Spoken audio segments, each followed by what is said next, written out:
we've got to look at the studies, because if you look at the studies for just a second, boy, you guys, it is so clear what has happened in the culture.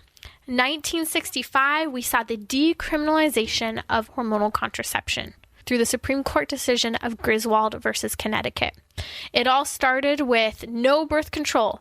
Birth control and abortion were not a thing in our culture. We had a high value attitude toward marriage and children. Children were looked at as a gift, even if it was difficult. But you see, with laws such as Griswold versus Connecticut, we start to see an introduction of, well, maybe birth control is okay for married couples. Well, maybe it's okay for the whole culture. And then 5 years later, we see no-fault divorce in California underneath Ronald Reagan. These two are closely connected. When we took babies out of sex in 1965 through the decriminalization of contraception, we allowed for sex to be taken out of marriage because there was no necessity, because then we no longer have to stay together or be in a committed relationship for the sake of a child. People have a hard time understanding the purpose of sexuality and marriage today. They're redefining marriage.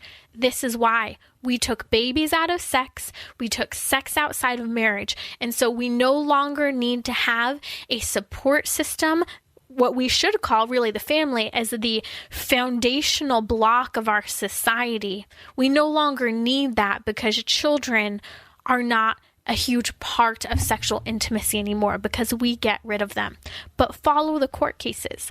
After no-fault divorce is decriminalized, in other words, and we should see this, no-fault divorce is able to be decriminalized because the culture is starting to change. Extramarital affairs are more accessible now because we're not afraid a baby's going to come from that sexual intimacy. Sex outside of marriage and shacking up is not as big of a deal anymore because a baby may not come. But here was a big surprise. Contraception wasn't totally effective.